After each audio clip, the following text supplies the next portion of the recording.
pregunta de investigación es la formalización de una problemática que a uno le interesa indagar, ¿cierto? Entonces, generalmente uno cuando va a empezar un estudio empieza con una idea de investigación, una idea general. Y a medida que va pasando el tiempo, en el proceso del proyecto, uno va delimitando esa idea y esa problemática, ¿cierto? Entonces, la pregunta de investigación nuevamente es la formalización de una problemática, de una idea de investigación inicial, muy general.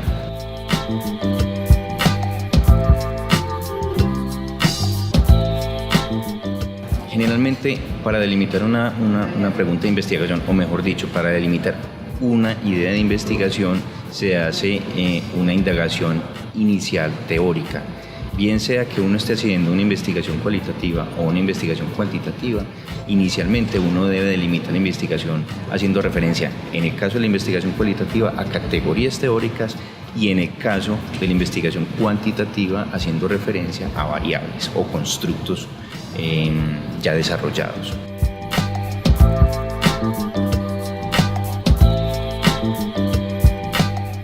La recolección de datos es fundamental para la realización de una investigación porque de alguna manera ayuda a validar la idea teórica que uno tiene en mente y que uno quiere verificar si se da en la realidad.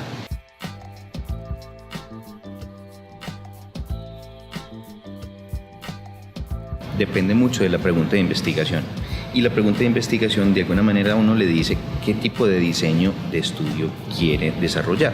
Hay distintos diseños, hay diseños que son transversales, que requieren recolección de información una vez en el tiempo, hay diseños que son longitudinales y cuando uno propone un estudio de diseño longitudinal pues requiere recoger varias veces información en el tiempo. ¿Cuántas veces? Hay estudios que son pre-post y en esos estudios se recoge información 2 veces. Hay estudios que son ya con distintos puntos en el tiempo y lo que recomiendan los investigadores es que se recojan por lo menos 3 veces información durante el estudio.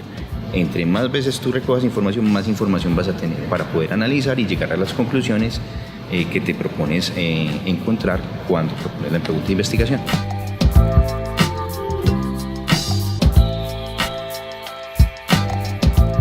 Para la evaluación de un proyecto de investigación o un estudio en educación es muy importante que el investigador tenga en consideración que el proyecto debe ser consistente, debe tener una consistencia interna. ¿A qué me refiero con consistencia interna?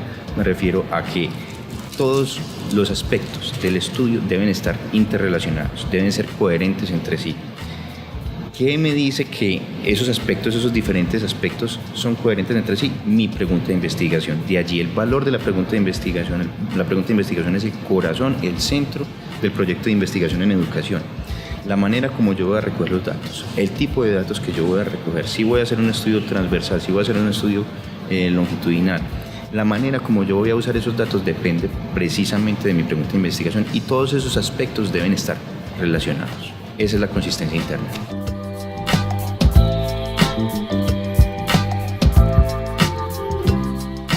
Cuando formula una pregunta de investigación, uno parte de una idea general, ¿cierto? De una intuición.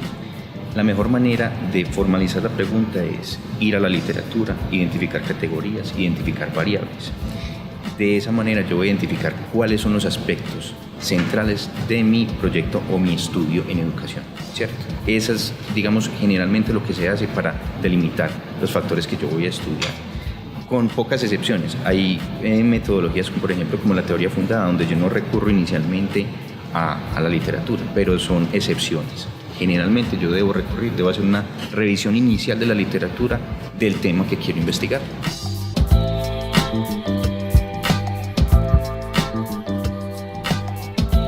Deben ser totalmente explícitos porque te ayudan a delimitar la idea inicial de investigación que tienes.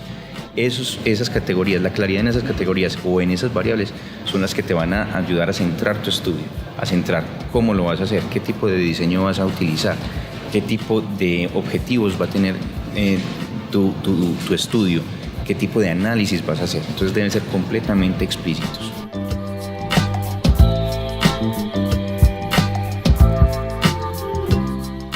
Tienen toda la importancia del mundo. Porque cuando uno formula una pregunta de investigación empírica, quiere resolver un problema que atañe a personas, ¿cierto? Entonces yo tengo que escoger adecuadamente la muestra o los participantes. ¿Cómo se escoge la muestra? Hay distintos tipos de muestreo, ¿cierto? Y hay distintos tipos de participantes en investigación cualitativa. Se dice que en investigación cualitativa los participantes tienen que ser significativos, deben representar las personas para las que uno quiere resolver un problema.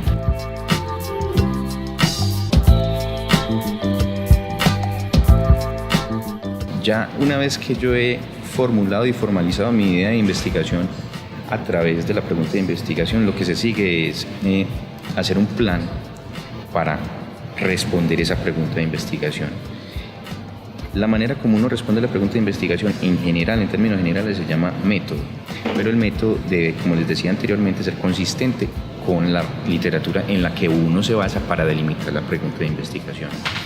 Propongo el método y el método incluye aspectos como la muestra o los participantes, el tipo de recolección de información que yo voy a hacer, las técnicas que voy a utilizar, los análisis y por supuesto pues estos me van a generar los resultados. Entonces yo generalmente lo que aconsejo es que se realice un cronograma. Una vez que yo ya tengo pensado todos esos aspectos, un cronograma de cómo y en qué momentos voy a resolver cada uno de esos pasos que voy a seguir para responder la pregunta de investigación.